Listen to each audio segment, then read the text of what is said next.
The American dream.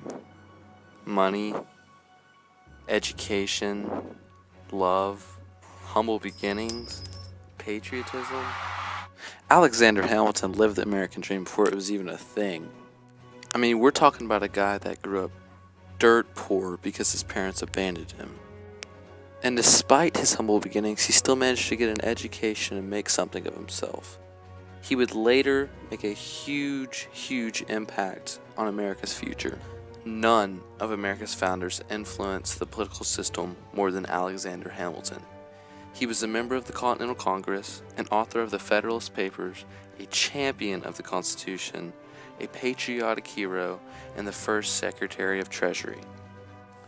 While serving in the Treasury, Hamilton helped found the First National Bank, the U.S. Mint and Revenue Cutter Service, a tax collection bureau that would later become the U.S. Coast Guard. Yeah, that's right. This guy basically created a branch of the military. Hamilton was very involved with the Cutter Service. The naval communication he created was still used in the Cuban Missile Crisis.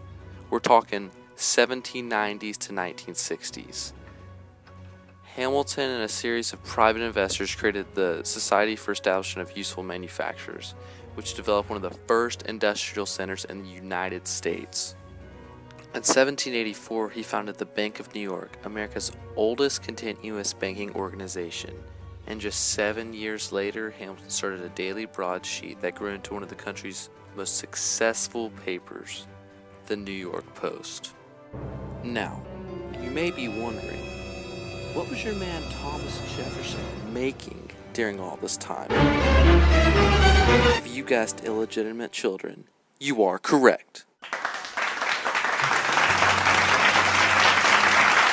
That's right. Thomas Jefferson was getting busy with little Miss Sally Hemings, one of his own slaves at Monticello.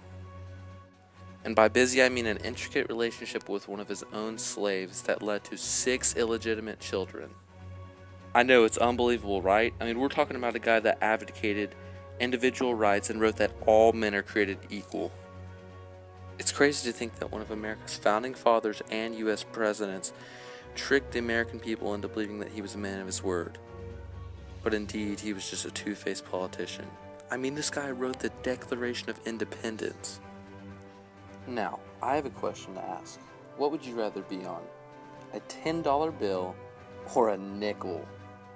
$10 versus 5 cents. Sorry, Thomas, but you take the L again.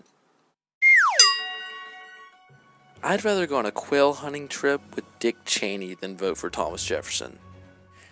Go vote for Alexander Hamilton. Don't worry, he never had a slave mistress. Vote for Alexander Hamilton so we can work on erasing the debt and creating a strong federal government. Vote for the man that was living the American dream before it was a thing.